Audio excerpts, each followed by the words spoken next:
खबर है यूपी के प्रयागराज जिले से, जहां उत्तर प्रदेश विधानसभा चुनाव में हुई एक नई पार्टी की एंट्री। बता दें कि यूपी के प्रयागराज जिले में आगामी 2022 उत्तर प्रदेश विधानसभा चुनाव में नवनिर्माण पार्टी प्रदेश की सभी विधानसभा सीटों पर दमदारी से लड़ेगी, जिसकी रूपरेखा पार्टी के राष्ट्रीय अध्यक्ष MP कौशिक के साथ तय हो गई है। ये बातें आज नवनिर्माण पार्टी के प्रदेश अध्यक्ष रत्नाकर शुक्ला ने मीडिया से मुखातिब होते हुए एक प्रेस वार्ता में कही। उन्होंने कहा, हमारी पार्टी 2022 चुनाव से हमारी पार्टी कुछ विशेष मुद्दों को लेकर मैदान में उतर रही है, जिसके आधार पर हम जनता के बीच आएंगे। नवनिर्माण पार्टी चुनाव में किसी भी सांसद, विधायक या किसी भी व्यक्ति को टिकट नहीं देंगे। हमारा पूरा फोकस युवा वर्ग को आगे बढ़ाने का है और प्रयास ये भी रहेगा कि इसमें महिलाओं की भागीदारी का अनुपात भी अन्य पार्टियों से भिन्न हो। नवनिर्माण पार्टी में युवाओं को आगे बढ़ाने के लिए, उन्हें सांसद, विधायक बनाने के लिए पूरी तरह प्रयासरत है, क्योंकि अन्य पार्टियों में युवाओं को मेन स्ट्रीम में नहीं रखा जाता। वहां सिर्फ वो कार्यकर्ता तक सीमित रह जाते हैं, जबकि हमारी पार्टी 45 से कम उम्र को भी तजुर्बा देकर उन्हें आगे बढ़ाने का कार्य करेगी। देखिए यूपी सेंट्रल से कुमारी मनोज सिंह की रिपोर्ट। पार्टी ये हमारी राष्ट्रीय पार्टी है और उसमें सबसे अच्छी बात मुझे लगी कि 50% महिलाओं को आरक्षण सीटों पे दिया जा रहा है, जो अभी तक किसी पार्टी ने नहीं दिया है। मैं महिला हक की बात करती हूँ, मैं कोरोना के बाद में आई समस्या जो जनता के बीच खड़ी हुई है, महंगाई की बात करती हूँ, मैं शिक्षा की बात करती हूँ, मैं स्वास्थ्य की बात करती हूँ और मैं प्रदेश में उत्तर प्रदेश महिला अध्यक्ष हूँ इस पार्टी से। तो मैं ये चाहूँगी कि मैं महिलाओं को जोड़ूँ, क्योंकि इस समय महिलाओं की स्थिति सबसे ज़्यादा हमारे समाज में दयनीय है और थाने में जाती है महिलाएं, बहुत सारी दिक्कतों का सामना करना पड़ता है। मैं खुद भी एक पेशे अधिवक्ता समाज से जुड़ी हुई हूँ। मेरा आम अधिवक्ता भी इस पेशे में कोरोना के कारण बहुत परेशान हुआ है और सरकारें सिर्फ गुमराहबाजी कर रही हैं, लोगों को गुमराह कर रही हैं, डरा रही हैं। अपनी बात अगर हम स्वतंत्रता से नहीं कह सकते हैं तो ये हमारे समाज के लिए बहुत ही बुरा है और इसको हम लोग जागरूक नागरिक के तरीके इस पार्टी का सहयोग करें। कुछ तो अच्छा हो हमारे समाज के लिए, कुछ तो अभी तक जनता के पास विकल्प नहीं था। अब एक छोटी पार्टी के रूप में भले ही हम लोगों पर एक विकल्प बन के आ रहे हैं, तो मैं जनता से यही अपील करूंगी कि मुझे सहयोग किया जाए, हमारी पार्टी को सहयोग किया जाए। मेरा परिचय है श्रद्धा शुक्ला, एडवोकेट, इलाहाबाद हाईकोर्ट। नमस्कार।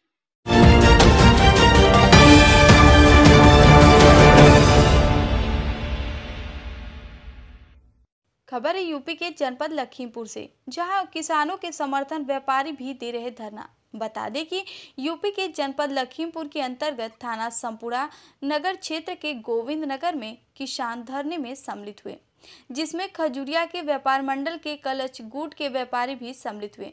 धीरेन्द्र त्रिपाठी अपने संबोधन में कहे कि किसान अभी कोविड जैसी महामारी से पीड़ित था, जिसमें किसानों को न तो कहीं काम मिला, न ही सहकारी चीन से किसानों का गन्ना, जिससे किसान बहुत ही पीड़ित हैं। आखिर किसान की कौन बात सुने, न तो शासन प्रशासन सरकार सुन रही है। आखिर किसान को न्याय कहाँ मिलेगा? क्या किसान सिर्फ वोट बैंक के चुनाव में ही वोट दें और किसान को न्याय न मिले? देखे संपुड़ा नगर से दिलीप कुमार जायसवाल की रिपोर्ट। रामदयाल यादव, ग्राम गिरधरपुरी, पोस्ट संपूर्ण नगर, जनपद खीरी, लखीमपुर। जी हमारा कहाँ है कहाँ है इस समय? भाई इस समय हम किसान का जो है पैसा मांग रहे हैं, किसान मंच पर जो खड़े हैं मंच के सामने, और हमारा जो है मांग ये है कि हमारे लोगों को जो है बहू और बेटियों का जब गहना तक बिक गया है, सरकार हमसे जो है बिजली का जो है दाम जो है जब ब्याज लेकर के लेती है और पेनाल्टी भी लेती है, और अगर जो हम कर्जा बैंक से लेते हैं तो हमारे खेत में झंडी गाड़ देती है। तो भाई हमारे भी जो दाम जो है किसान जो है का दाम जो है ब्याज समेत जो है दिलवाया जाए। अगर जो इनके IAS भ्रष्ट हैं, इनके कर्मचारी भ्रष्ट हैं, तो योगी जी उन मंत्रिमंडल को जो है उनको निकाल बाहर करें। अगर जो IAS बने तो उन पर लाल कलम चलावें। हमारा जो है किसान की गाड़ी कमाई जो है जरूर जो है दिलवाने की कृपा करें। गन्ना मंत्री से भी अनुरोध है कि गन्ना मंत्री से मैं क्षमा मांगूंगा कि हम लोग को जो है अब कोई रास्ता नहीं बचा है, ये चीनी के कटोरा से सारा जो है पेमेंट। अगली खबर यूपी के जनपद लखीमपुर से, जहां गन्ना भुगतान नहीं होने से धरना जारी। बता दें कि यूपी के जनपद लखीमपुर के अंतर्गत थाना संपूर्ण नगर क्षेत्र के गोविंद नगर के किसान, खजुरिया, कमलापुर, मजरा के किसान एकत्र हुए और हजारों की संख्या में किसानों का गन्ना भुगतान नहीं होने से धरना प्रदर्शन करते हुए 5 दिन हो गया जहां किसान अन्नदाता हैं। किसान और लखीमपुर खीरी को चीनी का कटोरा कहा जाता है, लेकिन किसानों को सहकारी चीनी मिल से अभी तक गन्ना भुगतान नहीं हुआ, जहां किसान संपूर्ण नगर में हजारों की संख्या में धरना प्रदर्शन कर रहे हैं। देखिए गोविंद नगर से सर्वेश कुमार की रिपोर्ट। जी, आप कहाँ से आए हैं? जी, मजरा पश्चिम जी, प्रधान मजरा पश्चिम से। जी, हमारे लोगों का ये है ना कि पूरा साल हो गया है जी, किसानों को, हम लोगों को अभी तक पेमेंट नहीं दी गई। जी, जो मोदी जी का कहना था कि हम 14 दिन में पेमेंट देंगे, पूरा साल निकल गया है। कुछ दिनों की पेमेंट दी और बाकी आधी पेमेंट बाकी है। हम पूरी पेमेंट लेने के लिए किसान 3 बार धरना कर चुके हैं और 3 बार करके हम लोग इन जीएम साहब के कहने पर उठ जाते थे। पर अब किसानों का ये है कि हमारे जब घर को खाने को नहीं है, पास में पैसा नहीं है, ना कपड़े के लिए कुछ है और बच्चों की फीस देनी है, वो उसके लिए हम कहाँ से लाएं। इसलिए मजबूर होकर के सब किसान बैठ गए हैं कि हमारी पूरी पेमेंट। मोदी जी, निवेदन ये है माननीय हमारे प्रधानमंत्री जी, हमें पूरी पेमेंट चाहिए किसानों की कि एक भी पैसा हम कम नहीं होगा तब तक हम नहीं उठेंगे और बैठेंगे। आपका नाम? मेरा नाम प्रमोद कुमार डब्लू है। जी, आप भी किसानों के साथ आए हैं? कहाँ से आए? मैं कृष्णा नगर से हूँ। अगली खबर है यूपी के जनपद रामपुर से। जी हां, बता दें कि जनपद रामपुर के स्वार से ग्राम धर्मपुर उत्तरी में कोरोना वैक्सीन का कैंप लगाया गया। हम आपको बताते चले कि योगी सरकार की वैक्सीन को लेकर बहुत अच्छी पहल चल रही है और कोरोना वैक्सीन को लेकर लोगों को जागरूक भी कर रही है।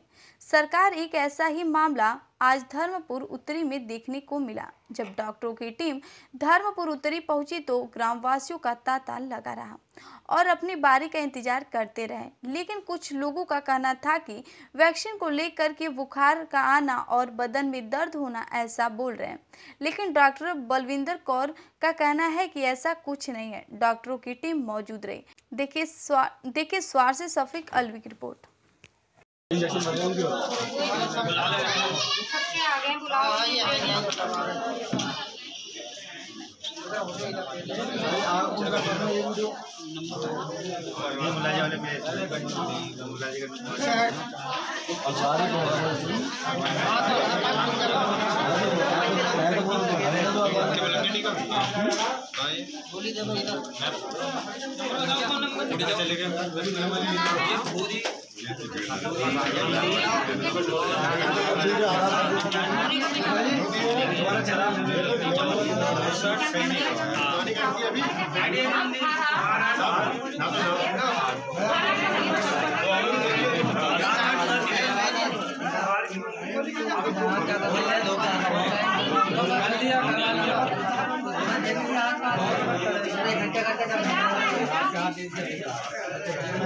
इनकी बात मदर गया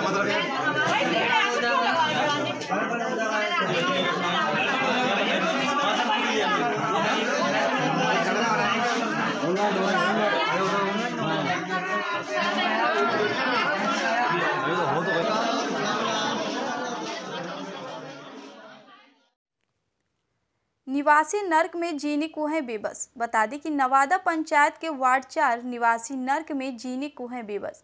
ना कोई मुखिया सुनता है, ना कोई प्रशासन, ना मुखिया द्वारा नाव का व्यवस्था हुआ। आने जाने के लिए कोई चचरी पुल या आदर कुछ भी सामग्री नहीं है जिससे वार्ड नंबर 4 के ग्रामीण आ जा सके। वहीं ग्रामीणों का कहना है कि लगभग 2 महीने से बलान नदी में बाढ़ पानी उफान मार रही है, जिसके कारण ग्रामीण इलाके में पानी घुस आया है। ये पानी लगभग 2 सालों से आने लगा है, इससे पहले कभी भी पानी नहीं आता था। वहीं ग्रामीणों ने कहा, मुखिया पति नैयर आजम से शिकायत करने पर बोलते हैं मैं इसमें आप लोगों की किसी तरह से मदद नहीं करूंगा। देखिए नवादा से लालू यादव की रिपोर्ट। कितना दिन से सर आप ऐसे पानी में आ रहे जा रहे हैं? सर लगभग 1.5 महीने से आते जाते हैं। इसका कोई समाधान? कोई समाधान नहीं सर। इसका शिकायत आप लोग कहीं किए हैं कि नहीं किए? जैसे आपके जैसे मुखिया से किया गया था सर जी, कोई इसका विकल्प नहीं निकला। दूसरा कोई ऑप्शन बताया नहीं जा रहा? कोई विकल्प नहीं। कोई विकल्प नहीं? नहीं सर। कानूनी प्रक्रिया, कानूनी प्रशासन, कोई कुछ भी नहीं सर। क्या नाम हुआ आपका? मेरा नाम रोबिन्स कुमार। रोबिन्स कुमार। कितना वार्ड है ये? 4 नंबर वार्ड। ग्राम? चकनवादा। थाना? दलसिंहसराय। थाना दलसिंहसराय। क्या नाम? संजीव कुमार। आप इस स्कूल के संचालक? संचालक है, टीचर है, संचालक दूसरे मैम है।